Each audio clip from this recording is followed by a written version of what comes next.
नमस्कार students, welcome again to essential electricals. आज के लेक्चर में हम बात करेंगे स्ट्रिंग एफिशिएंसी के बारे में। तो पिछले लेक्चर में भी हमने स्ट्रिंग एफिशिएंसी का डेफिनेशन पढ़ा था, उसको हम कैसे इम्प्रूव कर सकते हैं उसके मेथड्स को डिस्कस किया था। आज के लेक्चर में भी वही करने वाले हैं, लेकिन कुछ मैथमेटिकल फॉर्मूला है जिसकी मदद से हम जो हमारी जो स्ट्रिंग रहती है, ठीक है, उसमें जो इंसुलेटिंग डिस्क रहती है उसके अक्रॉस वोल्टेज का फॉर्मूलास रहता है, उसको डिराइव करने वाले हैं। ठीक है, सो पिछले लेक्चर में हमने जो थियोरेटिकल डिस्कशन है वो पूरा कर दिया था, लेकिन जो मैथमेटिकल डेरिवेशन है वो पेंडिंग रह गया था। तो आज के लेक्चर में ये जो डिस्कशन है वो कंप्लीट करेंगे और बाद में जो उसके रिलेटेड एग्जांपल्स है उसको सॉल्व करेंगे। ठीक है, so with this let's get this lecture started.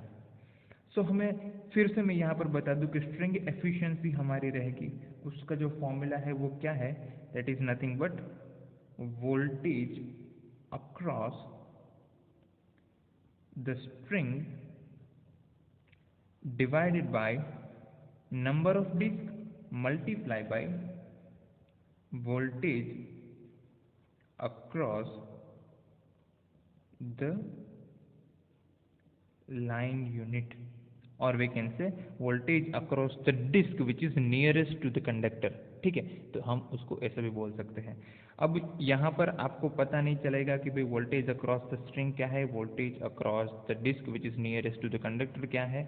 तो आई सजेस्ट कि आप पहले जाके मेरा जो लास्ट वीडियो है उसको देखिए, क्योंकि उसमें हमने ये पूरा डिस्कशन है वो ऑलरेडी किया हुआ है। हम इस लेक्चर में सिर्फ मैथमेटिकल डेरिवेशन है उसके रिलेटेड बात ही करेंगे। ठीक है, सो अगर आपने वो पुराना लेक्चर नहीं देखा है तो उसके लिंक है वो मैं आपको आई बटन में डाल दूंगा, तो वो वहाँ पर जाके आप लेक्चर उसको देख सकते हैं। ठीक है, सो लेट्स से हमारे पास कोई स्ट्रिंग इंसुलेटर है जिसमें डिस्क है, टोटल नंबर ऑफ डिस्क है वो 3 है। ठीक है, उसके जो वोल्टेज अक्रॉस एंटायर स्ट्रिंग है वो है V, और अगर हम बात करें इंडिविजुअल डिस्क के अक्रॉस वोल्टेज रहेगा वो है का V1, V2 एंड V3। लेकिन जब हम स्ट्रिंग एफिशिएंसी के बारे में बात करते हैं तब हम बात करेंगे शंट कैपेसिटेंस के बारे में। अगर हम शंट कैपेसिटेंस है उसकी वैल्यू को नेग्लेक्ट करेंगे तो हमारा जो V1, V2 एंड V3 है उसकी वैल्यू इक्वल रहेगी। उस केस में हमारी स्ट्रिंग एफिशिएंसी वो है वो 100% होगी। ठीक है, वो हमने लास्ट लेक्चर में डिस्कस किया था। लेकिन ड्यू टू शंट कैपेसिटेंस हमारा जो V1, V2 एंड V3 है उसकी वैल्यू सेम नहीं रहेगी। उसकी वजह से क्या होगा, हमारा जो स्ट्रिंग एफिशिएंसी है उसकी वैल्यू डिक्रीज होगी। ठीक है, उसकी वजह से क्या होगा, जो नियरेस्ट टू द कंडक्टर है इंसुलेटर वहाँ पर वोल्टेज है वो ज़्यादा रहेगा। तो यहाँ पर वोल्टेज का स्ट्रेस ज़्यादा रहेगा, यानी कि ये जो इंसुलेटर है उसके पंक्चर होने की संभावना है वो बढ़ जाएगी। अगर ये पंक्चर हो गया तो ये भी पंक्चर होगा, ये हो गया तो ये भी होगा, तो पूरी इंसुलेटिंग डिस्क है जो स्ट्रिंग है वो पंक्चर होने की प्रोबेबिलिटी बढ़ जाएगी। सो हमारा as a electrical engineer task क्या रहेगा, हमारा electrical engineer as a task रहेगा कि यहाँ पर जो वोल्टेज डिस्ट्रीब्यूशन हो रहा है वो इक्वल हो, नियरली इक्वल हो। और उसको हम कैसे कर सकते हैं, by making your string efficiency closer to 100%। ठीक है, तो उसके लिए हमने उसको कैसे इम्प्रूव कर सकते हैं उसकी मेथड्स को डिस्कस किया था, वो सब हमने लास्ट लेक्चर में किया था। ठीक है, अभी मैं बात करूं कि उसका जो V1, V2 एंड V3 का मैथमेटिकल डेरिवेशन है वो हम कैसे करेंगे। सो लेट्स से हमारी जो वोल्टेज अक्रॉस द स्ट्रिंग, इसका मतलब ये V1, V2, V3 है। सो टोटल अगर मैं बात करूं तो ये क्या रहेगा, V। सो स्ट्रिंग एफिशिएंसी का इक्वेशन क्या बनेगा, voltage across the string that is nothing but V, और we can say V1 plus V2 plus V3, V1 plus V2 plus V3 divided by N। N is nothing but the number of disc, तो यहाँ पर disc है 1, 2 and 3, तो यहाँ पर 3 आएगा, multiply by voltage across the line unit, या फिर यहाँ पर हम कर सकते हैं nearest to the conductor. Okay, nearest to the conductor यानी कि हम इसकी बात कर रहे हैं, यहाँ पर वोल्टेज है V3। ठीक है, मल्टीप्लाई बाय 100, तो ये हो गया हमारा स्ट्रिंग एफिशिएंसी का इक्वेशन। ठीक है, तो हम यहाँ पर इसको स्ट्रिंग एफिशिएंसी है उसको मैथमेटिकल टर्म में फाइंड करने वाले हैं। ठीक है, यहाँ पर लेट से हमने यहाँ पर V1, V2, V3 लिखा है, इसको मैं थोड़ा सा इंटरचेंज कर दूँगा because most of the books में आप देखेंगे यहाँ पर V1 होगा। सो आप शायद दूसरी बुक पढ़े तो आप कंफ्यूज ना हो जाए, इसलिए हम सेम जो नोटेशन है उसको यूज़ करते हैं। तो उस केस में यहाँ पर V1 आएगा, ठीक है, क्योंकि voltage across the nearest disc to the conductor is V1। Okay, so we are taking V1, क्योंकि कई बुक में आप देखेंगे यहाँ पर V1 ही होगा। सो आप V1 V3 भी ले सकते हैं, लेकिन that will be easy if you follow V1, same terminology in all cases. Okay, so yeah, so that will be the efficiency, string efficiency. अब string efficiency के इक्वेशन को आप ध्यान से देखेंगे तो आपको पता चलेगा कि string efficiency है वो कौन कौन से फैक्टर्स पर डिपेंड करेगी। सबसे पहला फैक्टर जिसके ऊपर वो डिपेंड करेगी वो है number of disc. Okay, so आप देखेंगे कि आपकी स्ट्रिंग एफिशिएंसी है it is inversely proportional to the number of disc. जितनी नंबर ऑफ डिस्क ज़्यादा रहेगी आपकी स्ट्रिंग एफिशिएंसी उतनी कम होगी। The second is it depends upon the ratio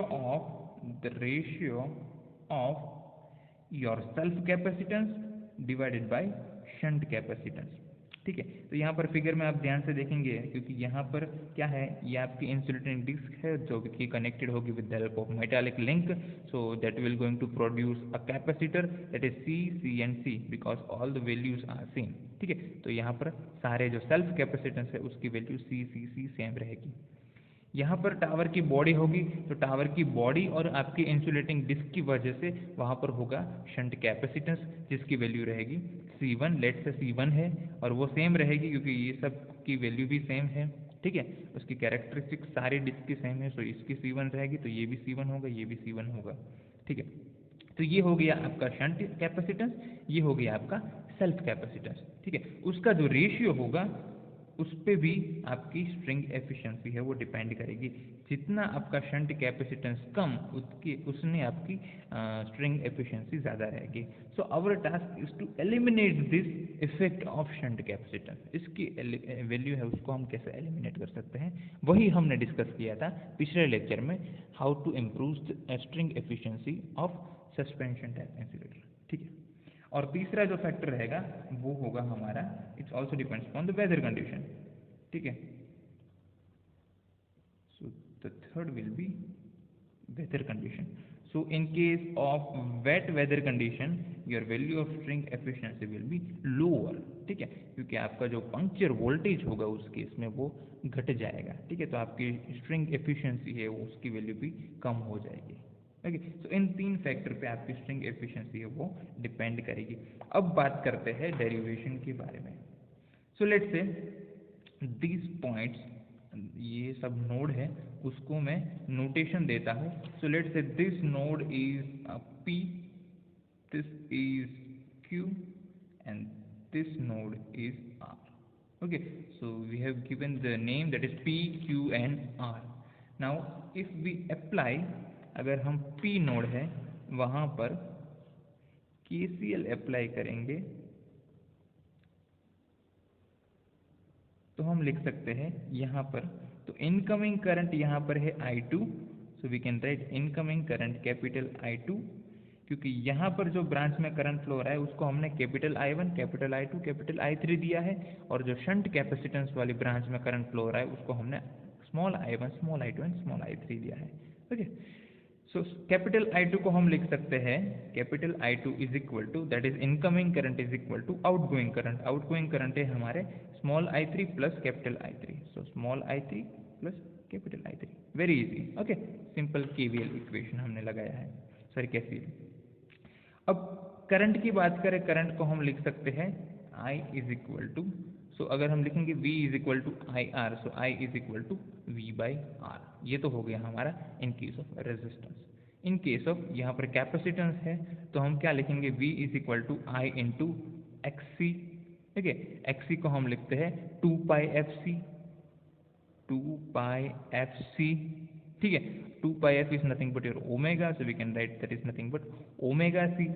ठीक है, यहाँ पर करंट की अगर हम बात करें XC is nothing but 1 upon 2 pi FC, that's my mistake, so that will be 1 upon omega C, so we can write I is nothing equal to omega C into V, that is 1 divided by omega C, that will be going to in the other part, so that will be I is equal to omega into C into V. Okay, so I2 की value क्या बनेगी उस case में, क्योंकि हमारे जो C की value है वो सेम है. ठीक है, सो I2 क्या बनेगा हमारा ओमेगा सी, और हमारा उस टाइम पे वोल्टेज क्या रहेगा, I2 है, so voltage will be V2. ठीक है, सो करंट I2 है यहाँ पर, सो अक्रॉस में वोल्टेज क्या है V2, उस कैपेसिटेंस की वैल्यू क्या है C, so that will be omega into C into V2. Same way I3 के लिए लिख सकते हैं हम. I3 के लिए सो कैपेसिटेंस की वैल्यू है C1, so that will be omega C1, और अक्रॉस वोल्टेज की वैल्यू क्या रहेगी, सो वोल्टेज रहेगा V3. ठीक है, वोल्टेज की वैल्यू है V3, यहाँ पर वोल्टेज की वैल्यू है V3. That is why, so you just have to remember I3 है तो V3 ही आएगा. अब I3, कैपिटल I3 की बात करें तो कैपिटल I3 यहाँ पर फ्लो हो रहा है, वहाँ पर कैपेसिटेंस की वैल्यू C है, तो यहाँ पर आएगा ओमेगा C इंटू V3.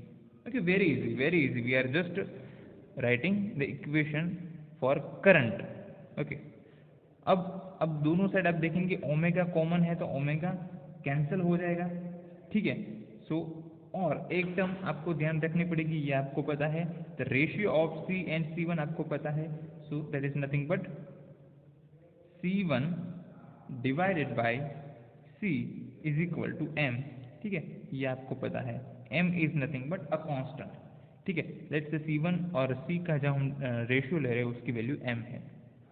ठीक है, तो उस वैल्यू को इस इक्वेशन में हम पुट करेंगे तो क्या आएगा, ओमेगा तो सबसे पहले कैंसिल हो जाएगा. ठीक है, अब C1 बाई C होगा, उसकी जगह पर हम क्या रखेंगे, M रखेंगे. ठीक है, तो क्या रहेगा हमारा CV2, जो लेफ्ट हैंड साइड में एज इट इज रहेगा CV3, क्योंकि अब हम क्या लिखते हैं C1V3 CV3, तो CV3 को पहले लिखते हैं प्लस C1V3, यहाँ पर C1 की वैल्यू हम लिखते हैं, C1 की वैल्यू क्या रहेगी M इंटू C, सो M into C V3. Very easy. Okay, very easy.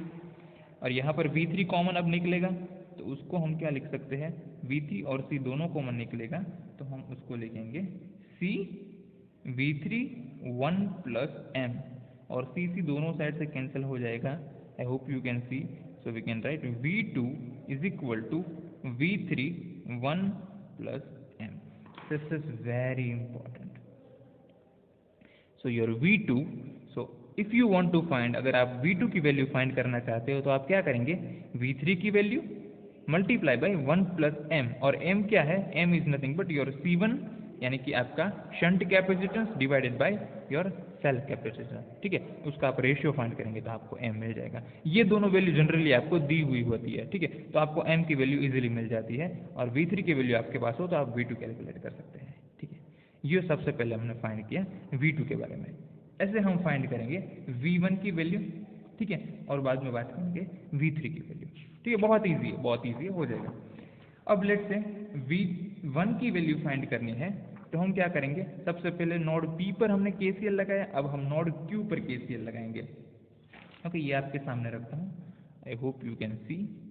यहाँ पर तो नोड Q पर हम KCL लगाएंगे, तो इक्वेशन क्या बनेगा, यहाँ पर Q पर इनकमिंग करंट है हमारा I1, आउटगोइंग करंट क्या है small I2 plus capital I2. थोड़ा सा स्पीड में जाएंगे हम. ठीक है, अब क्या करेंगे, ये करंट के लिए हमने लिखना पड़ेगा इन टर्म्स ऑफ वोल्टेज, तो that will be omega C into V1 plus I2, sorry not plus, that will be equal to small I2 क्या रहेगा omega C into V2, that is for capital I2, और small I2 को हम लिख सकते हैं omega C1, that is V2 plus V3. ठीक है, मैं यहाँ पर एक स्टेप है उसको स्किप कर रहा हूँ, because your voltage across the middle shunt capacitance will be V2 plus V3 as it is at one end is what we can say Q and other end is an ground. ठीक है, that is Y यहाँ पर क्या आएगा V2 plus V3. समझ में आ रहा है, क्योंकि उसका एक हैंड है वो V2 प्लस V3 के साथ में कनेक्टेड है, और दूसरा हैंड है वो ग्राउंड के साथ कनेक्टेड है. यहाँ पर आप देख सकते हैं, ये जो C1 है उसका एक एंड है वो ग्राउंड के साथ कनेक्टेड है. ठीक है, और दूसरा एंड है वो कनेक्टेड है V2 प्लस V3 के साथ. ठीक है, यहाँ पर क्या रहेगा V2 प्लस V3, और इस एंड पे ग्राउंड. जब पहले बात थी तब क्या था, यहाँ पर V3 था, यहाँ पर 0, तो हमने डायरेक्टली V3 लिखा था। अब यहाँ पर V2 प्लस V3 है, ग्राउंड 0। ठीक है, बहुत ईजी है, तो हम ऐसा लिखेंगे उसको। अब ओमेगा सेम है तो ओमेगा की वैल्यू कैंसिल हो जाएगी। ठीक है, बाद में हमारा इक्वेशन रहेगा, होगा CV1 is equal to CV2 plus C1 की जगह पर हम क्या लिख सकते हैं, क्योंकि हमें पता है that C1 divided by C is equal to M। सो C1 की वैल्यू हम लिखेंगे M into C V2 plus V3। ठीक है, अब C कॉमन है, यहाँ पर भी C है, यहाँ पर भी C है, यहाँ पर भी C है, कैंसिल हो जाएगा। तो हमारा V1 का इक्वेशन हमें मिलेगा, V1 is equal to 1 plus M into V2, because V2 यहाँ पर कॉमन है, V2 यहाँ पर भी कॉमन है, सो उसको कॉमन लेके 1 प्लस M हम लिख सकते हैं, and that will B M into V3। ठीक है, ये सब मैथमेटिकल डेरिवेशन है, आप सिंप्लीफाई करके इजीली फाइंड कर सकते हैं। ठीक है, तो ये हो गया आपका V1 की वैल्यू। ठीक है, सो V1 की वैल्यू फाइंड करनी हो, या फिर पिछले जो इक्वेशन में हमने V2 की वैल्यू यहाँ पर फाइंड की थी, तो उसमें अननोन चीज़ क्या है। अगर हमारे पास V2 होगा तो यहाँ से V2 कैलकुलेट करेंगे, V2 की वैल्यू यहाँ पर रखेंगे। ठीक है, V3 हमारे पास है, M की वैल्यू हम ऐसे कैलकुलेट कर सकते हैं, तो V1 भी मिल जाएगा। ठीक है, अब एक चीज़ हमें V3 कैलकुलेट करना है, लेकिन हमें पता है दैट इज़ V2, जिसकी वैल्यू हमने यहाँ पर कैलकुलेट की है, वो क्या है V3 1 प्लस M। ठीक है, अब V2 की वैल्यू हमारे पास है, सो V2 की ये वैल्यू अगर हम इस इक्वेशन में रख दें तो हमें क्या मिलेगा, V1 is equal to 1 plus M, 1 plus M, एक 1 प्लस M तो है ही, दूसरा यहाँ से आएगा V3 प्लस M V3। ठीक है, अब इस इक्वेशन में V3 कॉमन है, सो V3 को हम कॉमन निकाल सकते हैं और उसका सिंप्लीफिकेशन करेंगे तो क्या आएगा, 1 plus M that will be whole square plus M यहाँ से आएगा। ठीक है, इसका सिंप्लीफिकेशन करेंगे तो हमें मिलेगा it will be 1 plus M square, 1 plus M square, यहाँ से 2M आएगा, यहाँ पर M है तो ये बनेगा 3M। ठीक है, so we can write the value of V3 is equal to V1 divided by 1 plus M square plus 3M। Okay, this is also important. So हमने क्या किया, अभी हमने फाइंड की V1 की वैल्यू, V2 की वैल्यू और V3 की value in terms of V1 V2 V3 and M। Okay, तो हमारे पास कोई एक की वैल्यू है तो हम उसको दूसरे की वैल्यू इजीली फाइंड कर सकते हैं। ठीक है, नाउ अगर हम बात करें total voltage across the spring, because we know that V is equal to V1 plus V2 plus V3। ठीक है, तो टोटल वोल्टेज की बात करें तो V1 की वैल्यू हमारे पास है, वो है 1 plus M V2 plus M V3। Okay, it is very easy. V1 की वैल्यू हमारे पास है, V2 की वैल्यू हमारे पास है, V2 की वैल्यू यहाँ पर है, V3 1 plus M and V3 की वैल्यू हमारे पास है। ठीक है, उसको हम V3 ही रखते हैं अभी, क्योंकि हमें पूरा equation in terms of V3 चाहिए। ठीक है, सो V1 की वैल्यू हम ये इक्वेशन को लिखने से पहले ये वाला इक्वेशन है वो V3 के टर्म में ही है, सो हम ये नहीं लिखेंगे, so that is my mistake. तो इसकी वजह से इसकी जगह पर हम लिख सकते हैं V3 1 plus M square plus 3M, both is same. ठीक है, यहाँ पर से ही हमने ये डिराइव किया है। सो V1 की जगह पर हम लिखेंगे, क्योंकि यहाँ पर V1 is equal to V3 1 plus M square plus 3M तो है, तो ये इक्वेशन हमारा बन जाएगा 1 plus M square 3M plus M1 into V3। Okay, आपको सिंप्लीफाई करना पड़ेगा, V3 को कॉमन निकालना पड़ेगा, तो ये बनेगा आपका, because 1 plus 1 plus 1 that is 3 plus 3M plus M that is 4M plus M square multiply by V3। इस इक्वेशन को सिंप्लीफाई करेंगे तो मिलेगा 3 plus M 1 plus M into V3। So we can write your V3 is nothing but V divided by M plus 3 M plus 1। that is very important। ठीक है, सो आपका V3 की value find करनी है, that is nothing but V divided by M plus 3 divided by M plus 1। So from this we can write कि V3 है हमारा क्या रहेगा, V3 को हम क्या लिख सकते हैं इस इक्वेशन के ऊपर से, उसको हम V2 divided by 1 plus M लिख सकते हैं। दूसरी चीज़ यहाँ पर से हम क्या लिख सकते हैं, V1 divided by 1 plus M square plus 3m भी लिख सकते हैं, और उसको हम कैपिटल V के टर्म में लिख सकते हैं m प्लस 3 m प्लस 1। ठीक है, तो V3 को हम ऐसे भी फाइंड कर सकते हैं, अगर हमारे पास V2 हो, V1 हो तो यहाँ से फाइंड कर सकते हैं, V हो तो यहाँ से फाइंड कर सकते हैं। ठीक है, तो ये पूरी जो V की वैल्यू हो, V1 की वैल्यू है, V2 की वैल्यू है, V3 की वैल्यू है, सो सारी वैल्यूज इंटर रिलेटेड है। ठीक है, यहाँ पर से अगर आपको V1 की वैल्यू निकालनी हो तो क्या बनेगी, ठीक है, लेट मी राइट, यहाँ से अगर आपको V1 की वैल्यू निकालनी हो तो V1 की वैल्यू यहाँ से इन टर्म्स ऑफ V क्या बनेगी, वो बनेगी 1 प्लस एम स्क्वायर, ये पूरा टर्म है वो डिनोमिनेटर पे चला जाएगा, डिवाइडेड बाई ये m प्लस 3 m प्लस 1 रहेगा, और मल्टीप्लाई बाई V तो है ही। ठीक है, अगर यहाँ से आपको V2 की वैल्यू निकालनी हो तो क्या बनेगी, ठीक है, इन टर्म्स ऑफ V, तो ये पूरा टर्म है वहाँ पर चला गया, 1 प्लस एम है, यहाँ पर भी 1 प्लस एम है, वो कैंसिल हो जाएगा, तो यहाँ पर क्या बचेगा, V divided by V plus 3। ठीक है, अगर ये सारी चीज़ होगी आपकी V1 की वैल्यू, V2 की वैल्यू एंड V3 की value in terms of your V, capital V, that is nothing but the voltage across string. तो कहीं एग्जाम्पल में ऐसा होगा, ये V1 V2 और V3 की तो आप यहाँ पर है ही।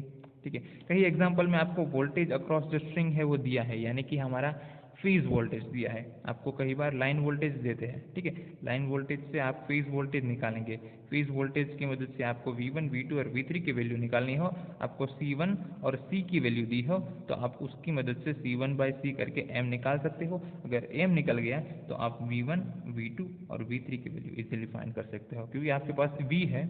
ठीक है, और बाकी की सब चीज़ तो यहाँ पर M आएगा, बाकी की सब चीज़ आपके पास है। ठीक है, एक बार V1 V2 V3 मिल गया, आप स्ट्रिंग एफिशिएंसी है उसको इस इक्वेशन की मदद से इजीली निकाल सकते हो। ठीक है, तो एग्जांपल बहुत इजी है। लेट्स से ये पूरे जो इक्वेशन है उसको हम इस इक्वेशन में रख के स्ट्रिंग एफिशिएंसी की वैल्यू फाइंड करते हैं। ठीक है, स्ट्रिंग एफिशिएंसी क्या है, that is nothing but, let me show that is nothing but voltage across the string. तो voltage across the string let's say वो है V, जो नंबर ऑफ स्ट्रिंग है वो है हमारी 3, और voltage across the disc which is nearest to the conductor, यानी कि हम बात कर रहे हैं इस V1 के बारे में, इस V1 के बारे में। तो V1 की वैल्यू हमने यहाँ पर फाइंड की है, यहाँ पर है V1, तो ये आएगा 1 plus M square plus 3m divided by m plus 3 m plus 1 multiply by V। Okay, और ये परसेंटेज में होगी, so we have to multiply by 100, और ये V कैंसिल हो जाएगा, तो स्ट्रिंग एफिशिएंसी की वैल्यू हमारी बनेगी 3 4m plus M square divided by 3 plus 9m plus 3m square. ठीक है, यहाँ पर 3m स्क्वायर आएगा, तो ये होगी हमारी स्ट्रिंग एफिशिएंसी की वैल्यू। ठीक है, ये जनरल वैल्यू है, यहाँ पर अगर आपको C1 और C की वैल्यू हो यहाँ पर पुट करेंगे तो आपको स्ट्रिंग एफिशिएंसी की वैल्यू मिल जाएगी। ठीक है, तो ये मैथमेटिकल डेरिवेशंस था जो आपको ज़रूरी है, ये इक्वेशंस जो हमने अभी डिस्कस किए, V3 की वैल्यू, V1 की वैल्यू, V2 की value in terms of V, your line voltage is important, क्योंकि एग्जाम्पल में क्या रहेगा, मैंने आपको यहाँ पर समझाया कि लाइन वोल्टेज दिया होगा, सबसे पहले फेज वोल्टेज फाइंड करेंगे, बाद में V1 V2 V3 की वैल्यू फाइंड करेंगे, और देन आफ्टर आप you can find the value of string efficiency. ठीक है, ये सीधा एग्जाम्पल हो गया। कहीं एग्जाम्पल में आपको स्ट्रिंग एफिशिएंसी दी होगी और बोला होगा कि voltage across the nearest disc find करो, तो क्या करेंगे, उसको हमको थोड़ा डिफरेंट तरीके से फाइंड करना पड़ेगा। ठीक है, सो आई थिंक ये लेक्चर में आपको समझ में आया होगा, क्योंकि नेक्स्ट लेक्चर में इसके रिलेटेड एग्जाम्पल सॉल्व करेंगे, उसमें ये सारा फंडा है वो यूज़ होगा। ठीक है, सो किसी भी पॉइंट पे अगर आपको डाउट है तो आप मुझे कहीं भी कांटेक्ट कर सकते हैं, या तो फिर कमेंट सेक्शन में कमेंट कर सकते हैं। ठीक है, सो नेक्स्ट लेक्चर में इसके रिलेटेड एग्जाम्पल सॉल्व करेंगे। That is all about today's lecture. Thank you so much, see you guys next time.